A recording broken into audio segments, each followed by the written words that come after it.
जय हिंद साथियों, आज हम लोग बात करेंगे बिहार में जो चौकीदार के पद पे आने वाली भर्ती है उसके बारे में। तो चलिए इसके बारे में कंप्लीट सॉल्यूशन जानते हैं, किस प्रकार की भर्ती होगी, कब आएगी। तो इसमें जो दिया गया है, कार्मिक एवं कल्याण प्रभाग बिहार पुलिस मुख्यालय के अंतर्गत ये प्रेस है और सेवा में दिया गया है सभी क्षेत्रीय पुलिस महानिदेशक, पुलिस उप महानिदेशक, वरीय पुलिस अधीक्षक या पुलिस अधीक्षक रेल सहित सारा मतलब मेंशन किया हुआ है।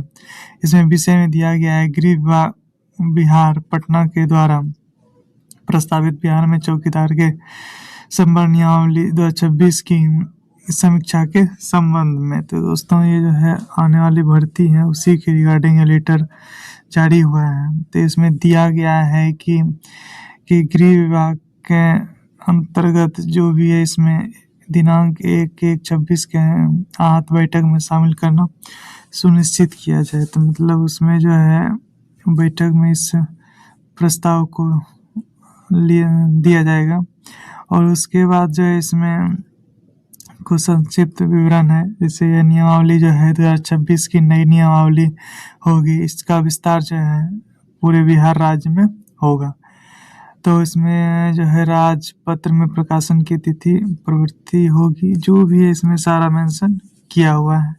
जो मुख्य बिंदु है उस पर आप लोग को बताते हैं। तो जैसे इसमें है चौकीदार का पद पे आपको होगा, जब प्रोन्नति होगा तो फिर दफादार बनिएगा। उसके बाद फिर जब प्रोन्नति होगा द्वितीय तो बढ़िया दफादार बनिएगा।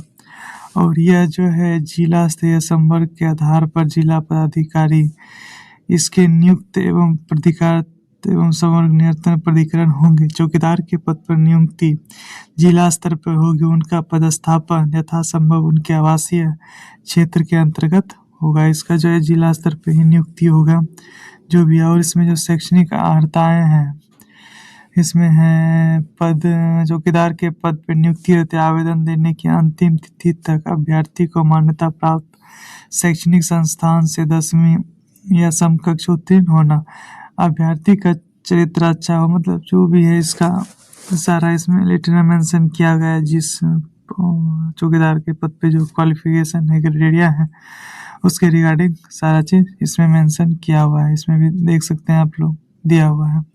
और 4th नंबर में दिया हुआ है कि अभ्यर्थी बिहार राज्य के अस्थायी निवासी होंगे तब अपने अस्थायी निवास जिला के चौकीदार के रिक्त पद के विरुद्ध आवेदन कर सकेंगे। तो दोस्तों, इसमें जो है आपके जब भी भर्ती आएगी तो आपके जिले में और जिस क्षेत्र में आप आते हैं या प्रखंड में, उसमें अगर भर्ती होगी तभी आपको फॉर्म अप्लाई कर पाएगा, अन्यथा अगर उस क्षेत्र रीजन में भर्ती नहीं होगी तो फिर आप नहीं कर सकते हैं, क्योंकि ये चौकीदार का पद है और आपको उसी जिले में या उसी क्षेत्र में जहाँ से आप बिलोंग करते हैं आपको जॉब वहीं पे करना है।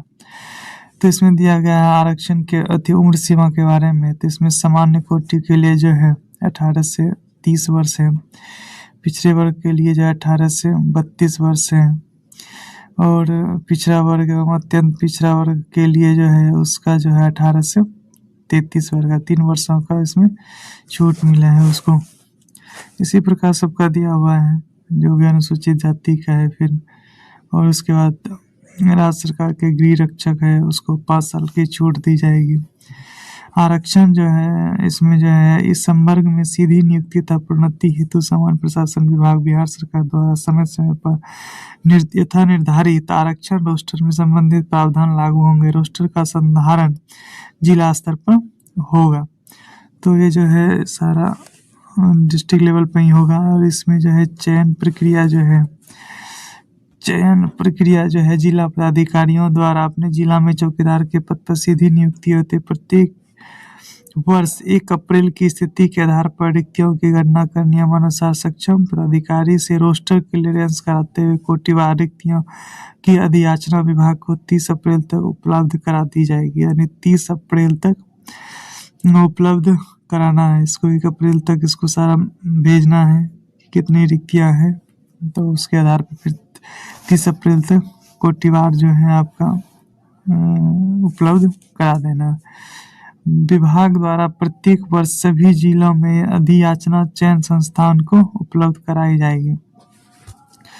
तो ये सारा इसमें मेंशन किया हुआ है। उसके बाद देखते हैं परीक्षा की प्रकृति क्या है। इसमें जो है परीक्षा जो है आपका चयन संस्थान द्वारा परीक्षा 2 स्तरों पर आयोजित की जाएगी। इसमें 75 अंक का आपका लिखित परीक्षा होगा और उसके बाद जो है आपका फिर 50 अंक की शारीरिक परीक्षा ली जाएगी। कुल 125 अंक होगा, जिसमें अभ्यर्थियों का चयन जिलावार मेगा सूची एवं कोटिवार रिक्तियों के आधार पर किया जाएगा। लिखित परीक्षा जो होगा आपका 75 प्रश्न होगा कुल। प्रत्येक प्रश्न का के लिए जो आपको सही नंबर 1 अंक दिया जाएगा। परीक्षा की अवधि 1.5 घंटा होगा और यह जो है लिखित परीक्षा जो है मैट्रिक के का जो पाठ्यक्रम है उसी स्तर पर होगा।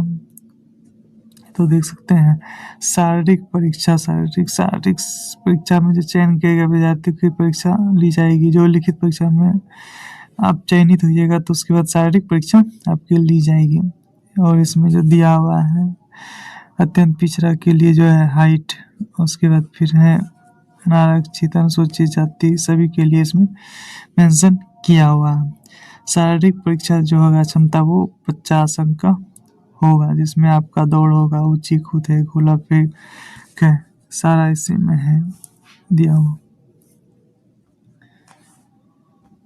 फिर आपका जो है इसमें वही इसमें दिया है 5 मिनट से कम 30 अंक मिलेगा दौड़ में आपको। और उसके बाद जो है इसमें अधिकतम जो है आप 7 मिनट तक दिया गया है। उस 7 मिनट के अंदर भी दौड़ते तो आप पास है। जैसे बिहार पुलिस में है 6 मिनट के अंदर दिया जाता है, इसमें आपको 7 मिनट मिलेगा। उसके बाद सारा उसमें दिया हुआ है, देख ही सकते हैं जो है क्राइटेरिया। तो उसके बाद देखते हैं मेघा सूची जो है आपका लिखित परीक्षा और इसमें दिया हुआ है परीक्षा और शारीरिक क्षमता के जांच में प्राप्त अंक के योग के आधार पर किया जाएगा। तो मतलब इसमें जो है दोनों आपका मेरिट में जो है दोनों काम आएगा, लिखित और शारीरिक परीक्षा। ऐसा नहीं है कि सिर्फ लिखित परीक्षा क्वालिफाई के लिए है और शारीरिक दक्षता पे आपका मेरिट बनेगा, जैसे बिहार पुलिस वगैरह में होता है। तो इसमें देखते हैं क्या है। प्रशिक्षण जो है आपका एक अवधि के लिए होगा, 1 वर्ष के का होगा प्रशिक्षण आपका। और प्रोन्नति वगैरह जो है आपका देख सकते हैं इसमें जो है ये पैनल बैठेगा, उसके बाद आपका प्रोन्नति वगैरह होगा। सारा जिला में ही मेंशन होगा। जिला पदाधिकारी अध्यक्षता में ही संपुष्ट प्रोन्नति एवं स्थानांतरण सुनिश्चित वित्तीय यूनियन के अनुसार की जाएगी। इसके लिए निम्नलिखित समिति का गठन किया जाएगा। तो आप लोग देख ही सकते हैं इसका कर्तव्य है जो भी है। उम्मीद करते हैं आप लोगों को जानकारी पसंद आई होगी। अगर चैनल पर पहली बार जुड़े हैं तो सब्सक्राइब कर लीजिएगा। अगर आपको इसका PDF चाहिए तो डिस्क्रिप्शन टेलीग्राम का लिंक दिया हुआ है, आप वहां से प्राप्त कर सकते हैं। जय हिंद, धन्यवाद।